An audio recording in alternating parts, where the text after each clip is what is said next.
Hai guys, kembali lagi di channel saya Roni Setiawan.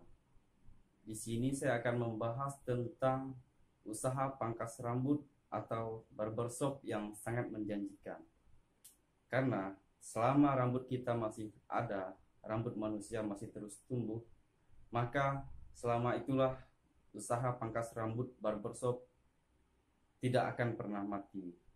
Dicukur hari ini, 2 minggu kemudian rambut kita sudah panjang lagi dan sudah waktunya harus dicukur. Oke guys, ada banyak keuntungan kita membuka usaha barbershop. Selain dari kita tidak perlu menyediakan produk, kita hanya menyediakan tempatnya, alatnya, dan kalau kita seandainya kita tidak bisa mencukur atau memangkas rambut, kita juga bisa mencari seseorang untuk dijadikan karyawan sebagai seorang pangkas rambut. Oke guys, bagi Anda yang baru akan memulai usaha pangkas rambut atau Anda yang sedang pengen belajar pangkas rambut, Anda bisa kursus dulu kalau yang belum bisa. Tetapi kalau yang sudah bisa, Anda sudah bisa mulai jalan. Jangan ragu lagi guys. Oke.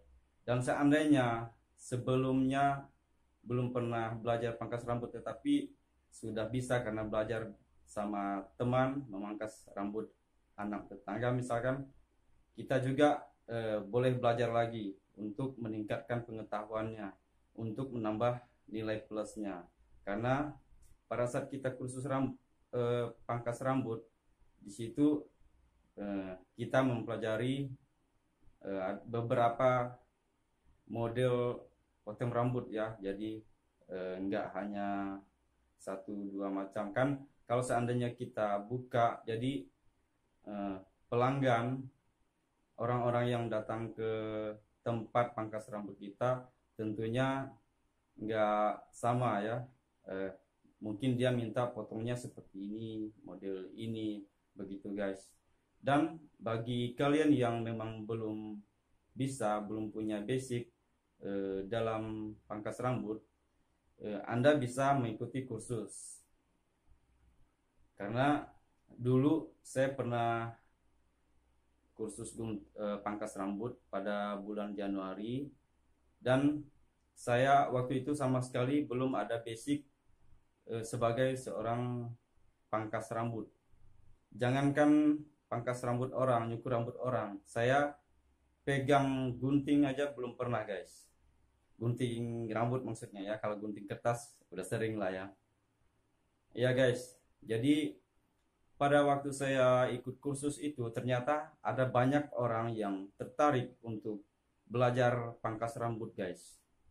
Kemarin itu ada diantaranya seorang dokter. Jadi di situ ada banyak profesi yang ikut di situ. Karyawan swasta juga ada.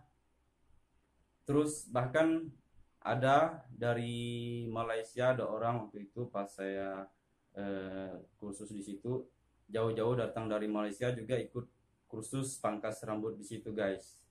Nah, itu bukti bahwa usaha pangkas rambut ini memang sangat menjanjikan saat ini guys. Nah, pada saat itu mungkin kalian bertanya, kenapa sih bisa ada seorang dokter yang ikut kursus pangkas rambut ya, padahal gajinya udah tinggi kan, kerjaan juga dokter. Jadi dia pengen dia udah punya usaha pangkas rambut, tetapi dia pengen mengerti, dia pengen bisa mangkas, dan dia juga pengen tahu ilmunya. Cara supaya mungkin nggak ditipu sama karyawan gitu, bagaimana caranya supaya kita tahu ini alat yang bagus, atau sistem cara menggaji karyawannya mungkin bisa dipelajari di tempat kursus itu tersebut ya. Oke guys, buat Anda yang pengen buka usaha pangkas rambut atau Anda yang saat ini pengen belajar, jangan ragu guys, lanjutkan. Karena usaha ini memang sangat baik untuk kedepannya guys.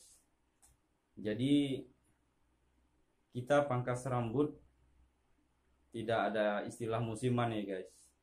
Pokoknya selama rambut masih tumbuh, ya usaha pangkas rambut tidak akan pernah mati. Pada saat saya ikut kursus pangkas rambut kemarin ya guys, jadi ada beberapa orang teman yang memang sudah buka usaha pangkas rambut, usahanya udah jalan beberapa tahun, tapi dia malah ikut kursus di situ guys. Kenapa dia ikut? Setelah saya tanya, dia pengen dia pengen cari tahu gimana sih gaya potongan rambut saat ini gitu ya. Karena memang dia itu buka usaha pangkas rambut sama sekali tidak pernah ikut kursus atau belajar potong rambut di tempat kursus sebelumnya ya guys. Jadi dia belajar otodidak. Dan kenapa harus belajar lagi walaupun udah bisa? Karena ketika pelanggan kita datang ya guys, jadi ada banyak macam pelanggan. Dia datang, misalkan dia pengennya, bang, saya minta potong rambutnya itu high fit misalkan, middle fit atau undercut gitu ya. Jadi kalau kita belum pernah kursus, kita belum pernah dengar istilah-istilah seperti itu, kita juga bingung mau pangkas rambutnya kayak gimana gitu kan, modelnya gimana. Jadi ya itu, makanya ada banyak yang sudah jalan usahanya tetapi masih ikut kursus ya. Tetapi nggak wajib juga ya guys. Kalau memang nggak mau ikut kursus, kalau memang udah bisa pangkas rambut, udah belajar, udah sering mangkas rambut teman atau anak tetangga, itu juga nggak apa-apa, buka aja guys, jangan ragu ya. Nah karena kalau memang nggak kursus, kita juga bisa lihat ilmunya kayak di YouTube begitu ya guys. Oke, tetap semangat dan jangan ragu. Mungkin itu saja dari saya. Terima kasih.